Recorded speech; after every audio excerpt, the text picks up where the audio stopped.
Hello, hello, hello, and a warm welcome to this week's Camino Talk Show. This is a show where we talk to real pilgrims about their experience on the Camino. That comes with the good, the bad, and the downright ugly. Today, we record this show, just so you guys know, we record this show as a video, and you'll find it on YouTube, you'll also find it on Facebook. However, you'll also be able to listen to the audio version on iTunes Store, which actually went live today. I'm recording this on the 26th of October. Just search for The Camino Talk Show in the iTunes podcast store, and then just click subscribe. Anyway, without further ado, let me introduce to you this week's guest, which is Carmel. I'm going to say it wrong, I know. Is it Lutman? Is that how you pronounce it? It is. Okay, so I'm going to say Carmel from Israel, and I feel like she's my true Camino sister. I met Carmel as I was waiting for my clothes to dry. I don't know if you remember this, Carmel. In the laundrette, we were sitting there, I was hardly wearing anything, and I was nursing a bite that was on my leg. I didn't know what it was, and Carmel actually identified it as a spider bite, which scared the hell out of me. And he gave me some ointment, but actually the ointment worked wonders. We did it over a period of days, and then it was gone. But actually, little did we know that you'd be using that same ointment a few days later when you got bed bugs. And I remember exactly the albergue where you got bed bugs, which we're going to be talking about today, if that's okay with you. Of course. So anyway, a really warm welcome to you. It's good to see you. It's good to see you. And it's good to see you looking so well, mate. So I'm going to start with a few questions, if that's okay. Just for transparency for everybody, I have sent Carmel the questions, but I guarantee we're going to go off track and we're going to deviate from some of these questions. But I always ask that very first question, which is, how on earth did you hear about the Camino in the first place? Well, my mother's really good friend walked the Camino about 40 years ago. Okay. And then when my brother was about to join the army, he told him about the Camino and told him he should go, and my brother went. And when he came back, the only thing he told me is that I can't even explain, but you have to do it. So I always knew that I wanted to do it and walk it, but I never found the time. And then I just had these 2 months that I had no plans, and it was obvious to me that I have to go to the Camino. Cool. Okay. So is your brother older than you? Yes, he's 4 years older than I am. Okay, and do you mind if I ask what age you were when you walked the Camino? I was 24. You was 24. And you was on your own. You didn't walk with anybody else, did you? I came on my own, I started on my own, and I finished not alone at all. That in true Camino style. So what route did you walk? I did the Frances. Okay. The French way. And where did you start from? Did you start from where most people do? I started from Pamplona. Okay. Yeah, I skipped the Pyrenees because I kind of got stressed out reading about the climbing part. And my brother started from Pamplona as well, so that's what I knew. Okay, and it's probably easier to get to. Yeah, much easier. Okay, so you're from Israel. Is it easy to get from Israel to Pamplona? And is it flights and trains or what is that? Yeah. I would say it's easy just because I traveled a lot, but it was a flight from Israel to Barcelona and then a train from Barcelona to Pamplona. Okay, and it goes straight in, train goes straight into Pamplona, and then you started from there. So it was really easy. So did you book your hotel or your hostel that first night in Pamplona? Or Yes, I did. I booked it ahead of time, but just because I'm a control freak. Okay, so that may take me on, I don't know, is the reasons why you actually walked the Camino in the first place. So was there a reason? People walk for different reasons. The reason was my brother always said that it was just a life-changing experience, and I never understood how walking could be so valuable and important. And I was in a time in my life where I was just going through a breakup, trying to decide what I want to do next. And the Camino kind of just came up in a conversation with my brother, and I decided to go. And as I was walking, I realized the real reason why I was walking, which was just to learn how to be alone and not be scared of being alone. Okay. And was that the first time you'd ever done anything like that on your own then? Yes, All right. it was. And how did that feel? You know, you've landed in this massive city, not knowing where you are. Did you speak Spanish? I did speak Spanish, not 100% fluent, but I understood most of it. Okay. I never spoke Spanish before, but I watched a lot of telenovelas while I was growing up. What's that? It's like the Spanish soap operas. Okay. So I watched a lot of those. So I always felt like I could understand, but I never tried because I was shy with the accent. And then when I got there, I just had to start. And I realized that I actually do speak Spanish pretty well. Okay, so did you have like friends and stuff that you met early on, or did you just keep yourself to yourself, or? The first day I was walking alone, I was scared and confused and not sure what I was doing there. And this Norwegian guy walked behind me and started talking to me. And he kind of adopted me for that week. So through him, I met some other people. But then the day I was staying behind, I kind of realized that I'm about to lose my group, my family. But then I met all of you guys, which was amazing. And I ended up meeting up with the other guys after that as well. So I didn't miss out on anything. But I wasn't alone since the third hour of walking on the Camino. I wasn't alone. It's amazing, isn't it, that you meet like-minded people. It's all about the people, but also being able to deal with your own thoughts. Mm-hmm. And it's amazing all these things that are going through your head that you have to process. Many. Yeah, so many things that you have to process, which is good for the soul, I think. Amazing. Okay, so right, let's go into some of the questions. So, when it comes to hostels, did you stay in hostels or hotels, or was you on a budget, or what was? I wasn't on a budget, but I was trying to keep some kind of low budget just because I knew I can on the Camino, and I wanted to experience it as local and cheap as possible. I stayed one night in a hotel in Fistera, but other than that, I stayed in hostels. If there were municipals, I would stay there. Okay. I really tried staying as cheap as possible. As cheap, yeah. I mean, and you can do it extremely cheap as well, can't you? Yeah. Literally, I've just come back from the Camino. I thought that the prices would have gone up, but they're still like €5 or €6 for. Wow. I know, it's crazy. I don't know how they survive, but I didn't experience any bed bugs though. So let's talk about that. So tell everybody where we were. Do you want to also explain about that night, because it was actually an amazing with the wine thing. Let's go. It was just that. I think we actually stayed in a good albergue that night. There weren't any municipals, and we went to a nice one. It was the day that we went to the river, right, with the wine? Yeah.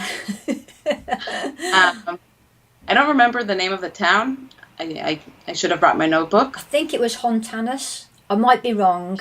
Yes, Hontanas. Exactly. Julie will be screaming at this end, Julia, this is what it is, because she remembers all those sort of names. But I've got a funny feeling that's what it was, but I may be wrong. It was there. It was where we stayed in a hostel with the brother and sister that were running the hostel. And it was a really nice hostel. I think it was just, I got the bed from the person the day before who brought it from somewhere else, because it was a really nice hostel.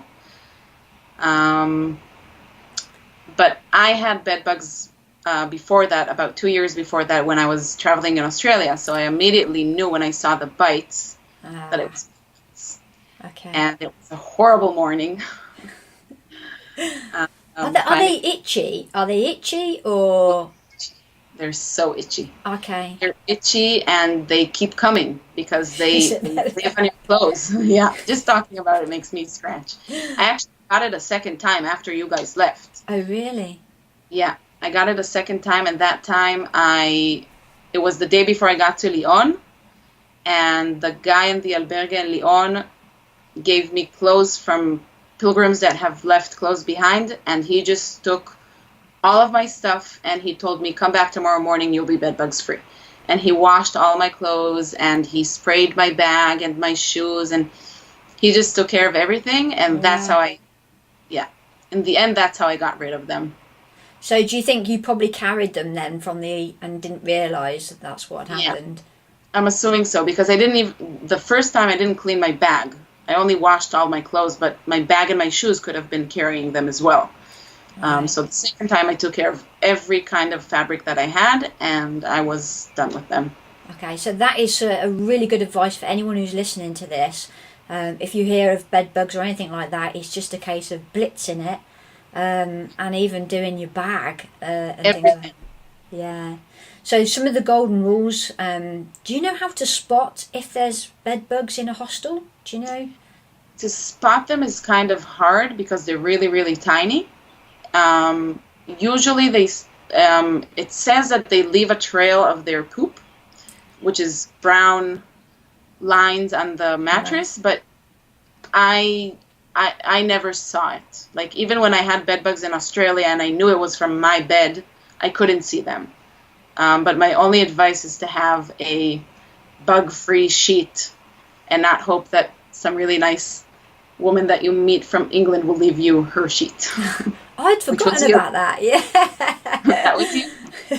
It didn't quite fit the beds though properly, did it? So, but it helped. Yeah.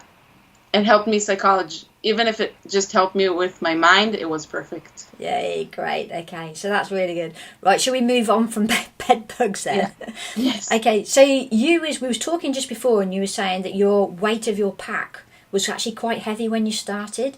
Do you know how heavy it was? Yeah. When I packed, I didn't check the weight because I said everything I pack is something I need, so I don't need to know how much it weighs. And then I got to the airport and I saw it was 14 kilos. Oh my God. What is that in pounds? I don't know, 9 kilos. So that must be nearly, oh my word. I think 30 2 pounds is a kilo. Something like that. Okay, that's crazy. Yeah, that was really And I walked 2 days with that bag on my back. The minute I heard I could send stuff to Santiago, that's what I did. And then I went down to 8 kilos on my back. So you sent nearly half of it back to Santiago and picked it up at Santiago? Mm-hmm. Okay. So again, this is really good advice for people who have carried too much. Everyone carries too much, so please don't worry about it. And the people in the... What's Spanish for post office? I want to say correos or something like that. Carrión de postal. Okay. Carrier post, I think, something like that. There's people screaming, this is what it is. But anyway, they're yellow signs and you can see them everywhere. And the people... Almost every albergue has the option of sending stuff ahead. They'll do it for you. Oh, really? I didn't know that either. Okay. So you can send your luggage on, but you can also send a package to Santiago from most albergues as well. Mm-hmm. I didn't know that. I thought you had to go to the post office to do that. No.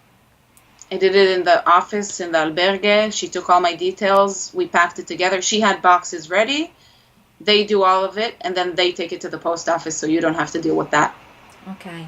So for everyone's probably asking, what on earth was you sending on that you carried with you? What sort of stuff did you take that you just didn't need? I sent my coat, first of all.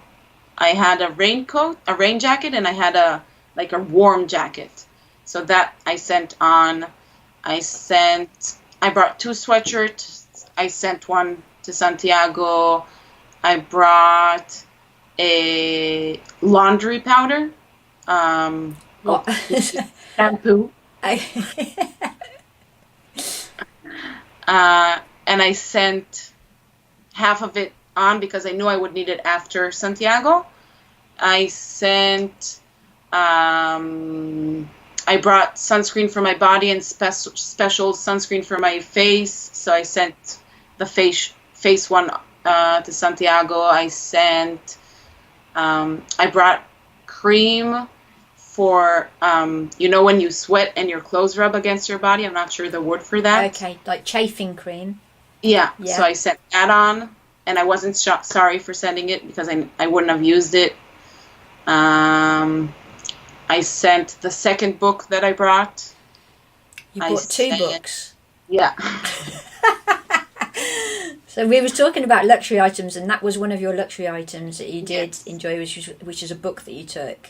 Yes, every night before I went to bed, it was perfect just to read one book for pausing my thoughts and just reading someone else's thoughts. It was pretty good. No, that sounds great. Okay, so there's quite a lot of stuff that went to Santiago, and obviously your luxury item was the book as well. So yeah, you can take anything you want to, but bearing in mind you do have to carry it. Yes. Did you use the luggage transfer at any stage, or?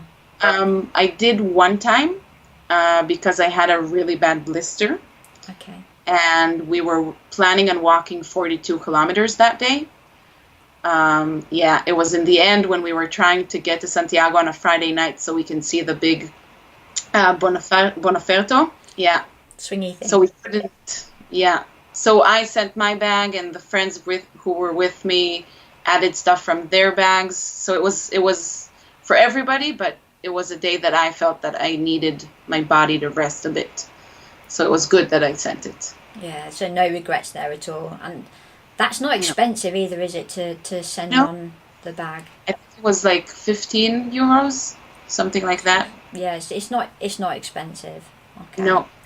Okay, so is there anything that did you have like a favourite part of the Camino? So obviously you didn't do the Pyrenees, but you're nodding like that as if you want to tell me. Go on, what was your favourite? My favorite section is actually the one that a lot of people skip, which is the Meseta. Oh, really? Okay. Yeah. Because before the Meseta, you kind of start off the Camino, you realize where you are, what the people, how things work. And then once you get to the Meseta is where you actually do what I call is Camino work, which is working with yourself, processing your thoughts. You don't have a lot of views to wander off with your thoughts. You're just you and your body and whatever conversation you're having. And I think that night that we had that day on the river was in the Meseta. Yeah, so I think we sort of did half the Meseta on one trip, and then we started the Meseta and the tail end of it on this trip. Yeah.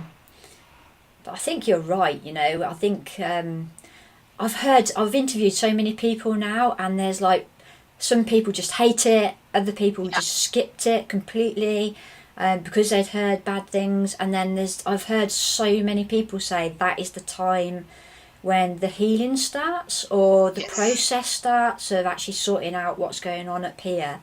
What do you think about all day? That's a hard one. Sorry. Yeah.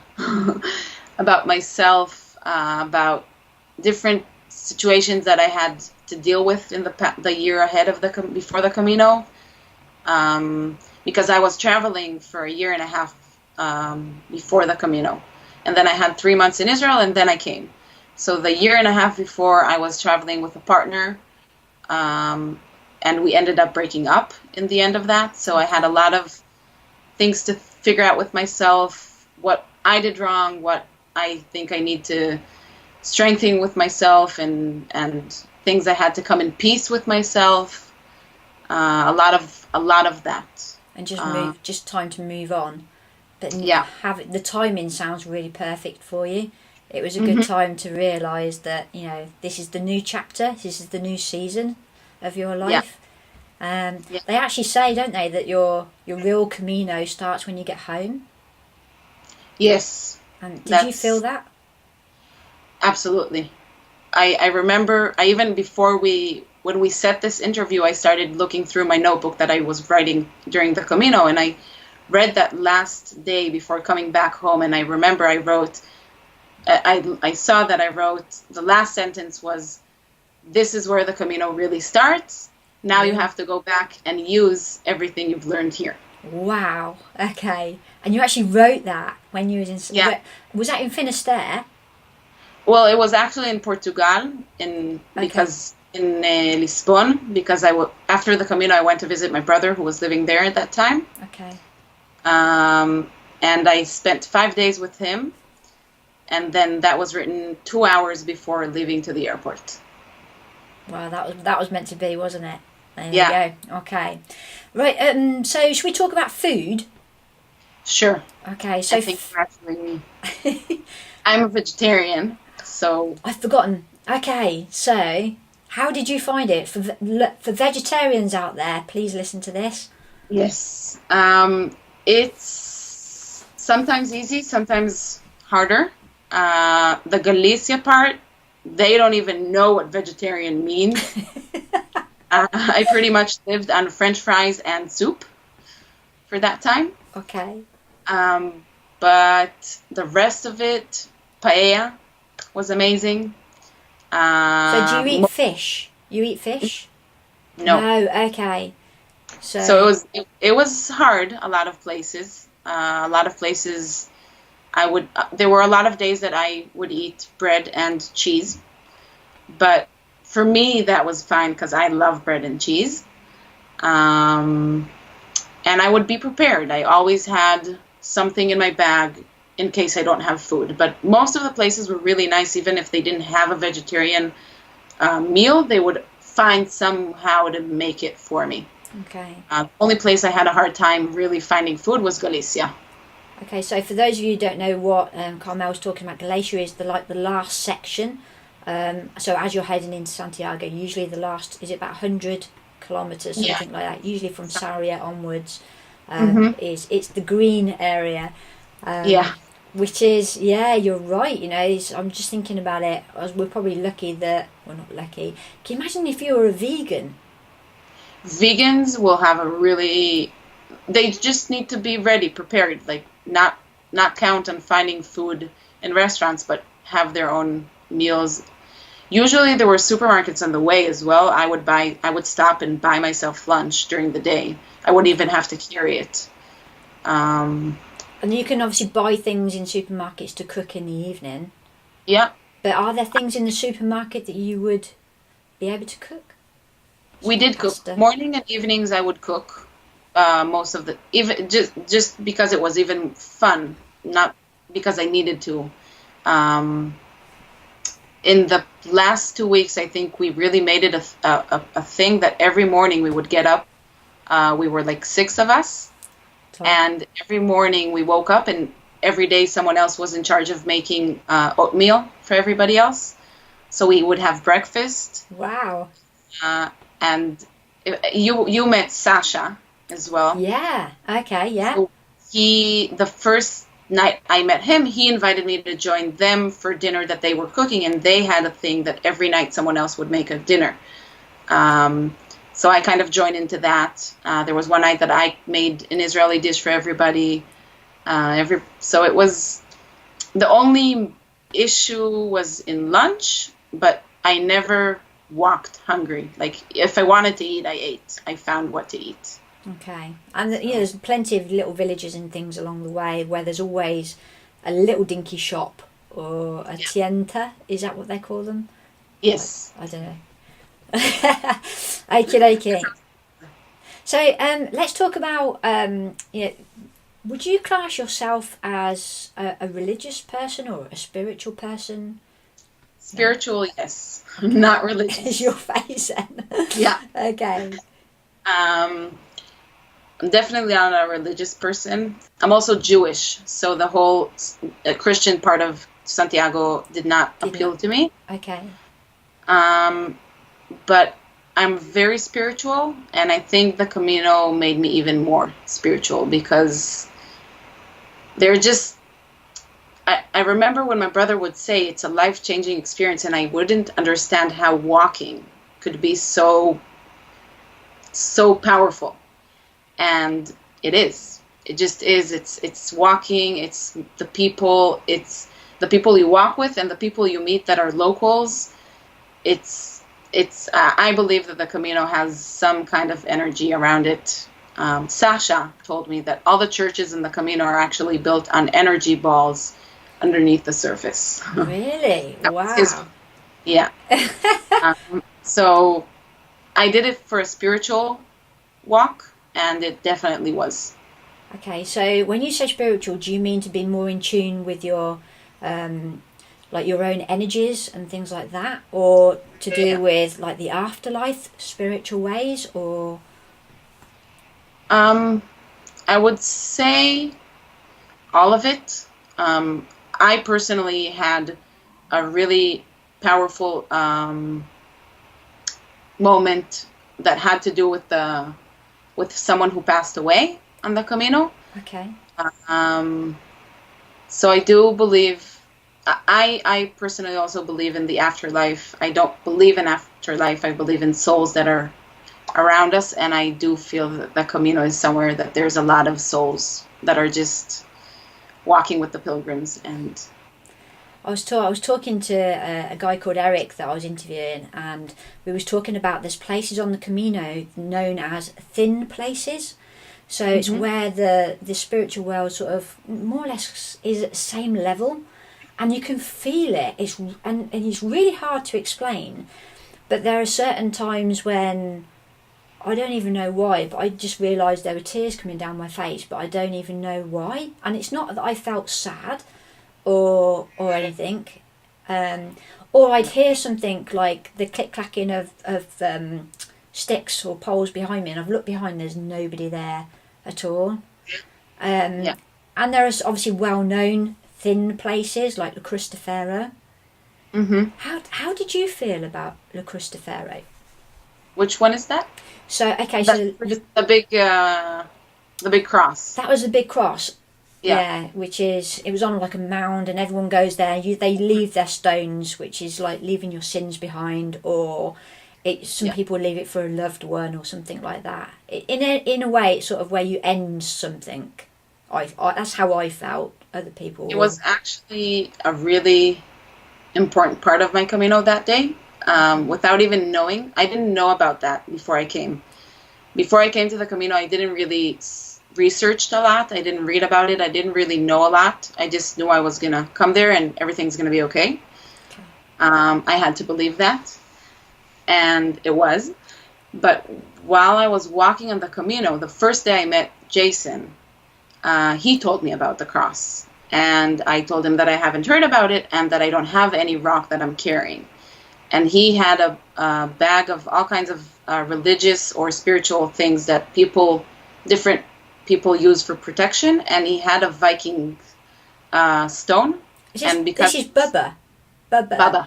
Okay, yeah, okay. Yeah. And he actually gave me the Viking stone, which is a stone that would lead the way. And that is what I left in the cross. Till that morning of getting to the cross, I didn't even know what I wanted to leave at the cross. But once I got there, it was clear to me what I was leaving behind, what it was symbolizing for me. That was one of the most spiritual parts of my Camino. I just got there, I saw the cross, and I kind of felt like this huge burden came off of me, and I could just start over. Yeah, you've got me all emotional again. That's what I was thinking. Yeah, I'm straight back there, and when you actually, if you're not in that moment, you think it's just a cross with a pile of stones, and but it's like you walk up to it, and it's as if it hits you, and it's really hard to explain. And when you go back to tell your friends and your family, they say, "Oh, how was your holiday?" And it's like, so what do you tell people when they ask you about the Camino? Most people, I just say that it's amazing, and I would tell them all about it if they're interested, but I don't think they'll get it until they do it themselves. Yeah, I think why people get fed up of me telling stories, I think, of it, and it's like, you need to just go and walk it to experience it. I don't think you can. And I also feel like only someone who did the Camino can truly understand your stories. I have a friend that went to the Camino after she heard about it from me, and once she came back, she said, "I'm so happy that I know that I have you to talk to you about it, because I don't feel like anybody can understand truly what I went through." Yeah. It's true. It's something that you can't explain it. Yeah. And I completely agree. My brother, when I saw him, is that I understand what you said, because I couldn't understand what he meant for 7 years, from when he came back until I walked it. And I saw him, and I started crying, and I told him, "I know what you mean. I know, I understand it now." and you can't explain it. But you still can't put it into words. No. Yeah. So if you're listening, guys, and you're wondering, should you do it? Just do it, yeah? Yes. Just do it. Do it. Just do it. I didn't train for it. I didn't read about it. I packed the lightest bag I could, and I went there. And I do not regret any decision I made on the Camino. Okay. So let's talk about the day into Santiago. So you said you walked a really long day. The day into Santiago was not a long day because we stopped about 12 kilometers before Santiago. Okay. Because we wanted to walk into Santiago in the morning and have the whole day before going to the cathedral itself. Okay. So the day walking in was pretty short, but that was, I think, the only day on the Camino where I did not talk to anybody during the day. It was kind of like a day where I said, today is only me. I came here on my own, and I want to finish on my own. Okay. So it was 12 kilometers that I just walked by myself. I think it took me about 4 hours, which usually 12 kilometers would take me 2 hours. Yeah. And I walked slowly, and I stopped in every place where I thought where I felt like stopping. So you walked into the plaza yourself? Yes, I walked on my own. Okay. I walked in on my own. How was that? How did you feel?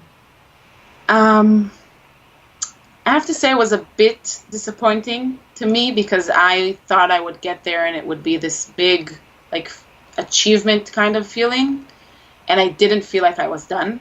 I felt like, okay, I'm here, but this is not the end. So for me, the moment I felt the way I think a lot of people feel when they get to Santiago is when I got to Fistera, because that's where you actually can't keep walking. And for me, it was about the walking. It wasn't about getting to Santiago. Yeah. As much. A lot of people don't realise that's what it is. You know, they think it's all about the Santiago bit, but the lessons that you learn on the run up to it. So you went to, so just so everybody knows, Finisterre or Fistera. I don't know why they call it the two things. Yeah, some call it that. Some I called it Finisterra the whole time, and then when I got there, I saw the sign that says Fistera. Yeah, so literally it is known as the end of the world. Yeah. And it's about, is it 3 or 4 days from Santiago if you're walking? You can do it for 3 days, in 3 days of walking. Okay. Did you get the extra passport? No, I didn't end up walking to Fistera. We took a bus. Ah, okay, right. Yeah. Because I wanted to go to see my brother, and I was limited on time because of my flight back home. Okay. So we took a bus, and I wanted to have time in Fistera, but I got to Fistera, and then I walked the 3 last kilometers to walk to the lighthouse. And that I walked in really strong wind, rain, like that was the only day that I wore my rain jacket and my rain pants, and I still got wet. I was wet to my bones when I came back, but it was worth it. It was worth it. So did you sit on the rocks and just look out to sea and just feel, how did you feel when you sat on those rocks? And was you on your own on that bit? That time, yeah, I was on my own. I kind of, it just, you actually feel like you're restarting. Like, okay, everything I've done until today is what I've done, and it's in my backpack, but I'm starting over today. I'm starting clean, I'm starting fresh. It just filled me up with energy and strength to go back and start my real life, kind of. So some people describe that, when I've interviewed people, as the reset button. So they're sitting there on the rocks and they feel like, you know, someone's kicked the reset button and it's like they've started again. It's all this new energy that they've got and they're ready to conquer the world now. Yes. I that's the way to say it. It's exactly that. Okay, so would you have any advice for anyone who's thinking about walking the Camino? So perhaps a newbie. So what would you say? Just do it. Don't think about it. Just do it. Just go Even for it. Yeah. If you have the time and it's something that you're thinking about, just do it and you won't regret it. And bring sandals. Sandals? Yes. Okay. I didn't bring any. I only had my walking boots. My hiking boots. I didn't bring any other shoes. So 14 kilos in your pack and you didn't bring any other shoes? No. What are you like? Because someone, like my brother told me you should bring them to shower. And in my head I said, I don't care showering barefoot. I'm not gonna do. When I was in the army, I would shower with my flip-flops, and I didn't want to feel like I was in the army. I wanted to feel like free. When I'm in the shower, I'm just showering. It doesn't matter if it's a little bit dirty. I didn't want to worry about it. So I decided not to bring flip-flops or sandals. But then in the evening after the shower, I didn't have what to wear. So shoes. So listen, folks, definitely there's nothing better than taking your walking boots off and just putting some really lightweight shoes on. A lot of people even wear Crocs or something like that. I would bring Crocs. I wouldn't even bring flip-flops. I would bring Crocs because sometimes in the night it's cold and you want to put on socks. I would bring Crocs. Yeah, because flip-flops and socks just don't go, do they? No. Or sandals. Oh, that's all. Okay. So do you have any specific memories that you'd like to share? Like, we love stories, so if you have any specific memories that really, what was there anything significant in your journey? The day that we went down to the river, it was I got there I think like a couple hours before you guys, and I wasn't sure if you guys were gonna stop or not, and then we ended up meeting you guys on the way and telling you that we were there. And then I remember we wanted to buy a bottle of wine, and we started gathering little coins, and we weren't sure that we're going to have enough. And then the wine was like €5 or something like that for a bottle. So we ended up buying 2 and going down to the river and just putting our feet in the river and just enjoying life. You have no worries, no commitments, nothing. You just have to enjoy the moment. And I think that was one of the moments where I really let go of everything and I was there. I was living the moment and not thinking about anything else. And I was surrounded with amazing people. I was drinking great wine. I was putting my feet in cold water, which was freezing, but beautiful. That's one of my best memories. And the night we had the goodbye meal for you guys, sitting around a table, 23 people, something like that, from 9 different countries. I think that's the essence of the Camino, is that you meet people from all different countries, lifestyles, and you just become a family. And it's something that you don't find anyplace else. Yeah, that's true. That is true. So, I mean, I think that's a great way to end, especially talking about, the Last Supper, as it were. 23 people, I remember that, with Luca and a couple of other Italians that were making pasta, and, someone bought bread, someone bought pasta. But for 23 people, they managed to feed us all, and it was stupendo, as you would probably say. That's a really bad Italian accent, but anyway. So, Carmel, before we say goodbye, I asked you to put together, or just to say one of your favourite quotes or a quote of the day. So, do you have a quote of the day, and just explain the reasons why you've chose this quote? I do. My quote every day is, "The Camino always provides." I think it proved itself on the Camino when we got stuck with no food, and the lady in the albergue told us that there is no delivery in Spain. They don't deliver food. And without me even asking her, she found us a restaurant that will deliver food for us. Because that Bubba needs his food. Yeah. And Bubba can't have supper. Bubba's the guy I interviewed last week, though, so for you guys, you knew that. And it never failed since I came home. If you truly believe in the way of your life, the way you're walking, the way you're moving in your life, then things will always fall in place. And the Camino always provides. And you just have to really be open to it. If you believe it, though, it will happen. That is so true. That is so true. But it's the believing in your heart, not just convincing your head. Yes. You need to believe in your heart, and the trail will provide, the Camino will provide, and it keeps on providing as long as you have that belief, I believe. Yes. Yeah. And actually, I don't think I'm not sure I told you, but I actually have the Camino symbol tattooed on my ankle. No, everyone gets tattoos. Did you get that in Spain or afterwards? I was planning on doing it in Santiago, and then I said that when I got to Santiago, I felt like I still have the Camino in me, so I don't need it to be tattooed on me. Okay. And just before I started university, I felt like I moved to the city, and I was starting university, and I was going back to being committed to something, and I felt like I needed something to remind me of what I learned. And I got it tattooed with my mother.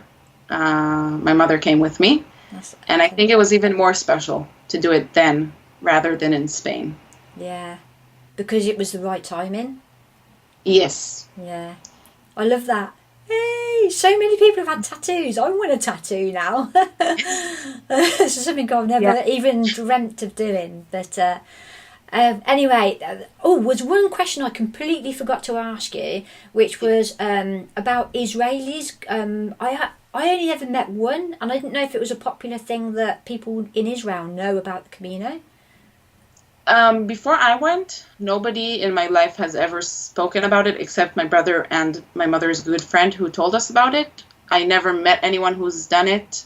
And did you meet any people from Israel whilst you was on there? No, I didn't meet anybody from Israel, and most of the people that I told them that I'm from Israel told me that they've never... I even met someone who was walking the Camino for the 8th time, and I was the first Israeli he's ever met on the Camino. Really? Wow. But since I've done it, I suddenly hear more and more about people who are doing it. Okay. So I think it's now getting to be a little more known in Israel. I don't know why, but I've heard about it more in the past year.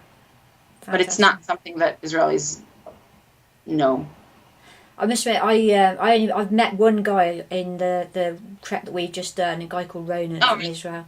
He was from Israel, yeah, but he didn't speak very good English at all. Your English is just amazing. Well, my mother is American, so... Yeah, there's the American twang there. You can hear the American... How long was you in America for? I wasn't born there. I was born in Israel. Yeah. But my mother came to Israel when she was 19. So at home we spoke English. So okay. Yeah. So that's your English is superb, so it's fantastic. Anyway, our time is up. I keep looking at the clock thinking, I need to stop talking now. So I could talk forever, but obviously, this only lasts for 55 minutes, so I need to say thank you so much for joining us. Carmel, you've been an absolute gem. Please keep in touch. It's great to actually see you and see the whites of your eyes and actually have a chat with you. Thank you for coming on board and sharing your story with us. You've been truly amazing, and we shall see you. This will be live in a few weeks. I'll let you know the dates that it's going on. Okay, great. Thank you so much. Take care, you. You too. Bye. Bon camino. Bon camino. Buen camino. See you later. Bye bye.